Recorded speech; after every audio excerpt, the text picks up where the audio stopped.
జైన ధర్మాన్ని పాటించేవారు కార్తీక పౌర్ణమిని అత్యంత పవిత్రంగా భావిస్తారు.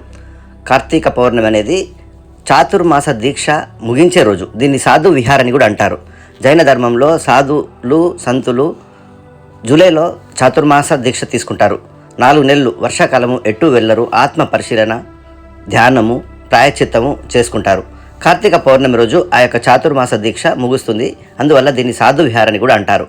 కార్తీక పౌర్ణమి రోజు జైన మొదటి తీర్థంకరుడు ఆదిశ్వర్, ఆదినాథ్, వృషభనాథ్ వీరు ఈ యొక్క శత్రుంజయ హిల్స్ గుజరాత్లోని భావనగర్ జిల్లాలో ఉంది. అక్కడ మొదటిసారిగా కాలు పెట్టి ఆ యొక్క కొండలను పవిత్రం చేసిన రోజు, అక్కడ బోధనలు అందించిన రోజు ప్రజలకు అని అంటారు. జైన ధర్మం ప్రకారంగా కొండల మీద ఉన్న దేవాలయాలను ఈ యొక్క వర్షాకాలం ముగిస్తారు. తర్వాత కార్తీక పౌర్ణమి రోజు తిరిగి తెరవడం జరుగుతుంది.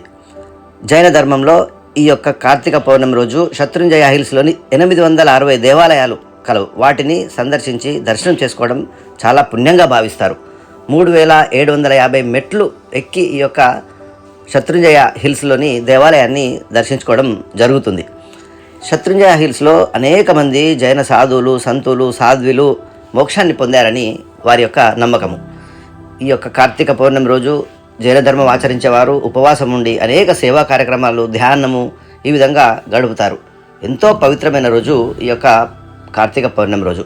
శ్రీమద్ రాజా జయచంద్ర ఈ యొక్క కార్తీక పౌర్ణమి రోజు జన్మించారని వారి నమ్మకం. వారు గొప్ప తత్వవేత్త, కవి, రిఫార్మరు. ఈ విధంగా జైన ధర్మంలో కార్తీక పౌర్ణమికి చాలా విశిష్టత ఉంది. ఈ యొక్క ఇంద్రియాల నుండి, ఈ యొక్క కర్మల నుండి విజయం సాధించడానికి ఇది ఒక మంచి రోజు అని భావిస్తారు.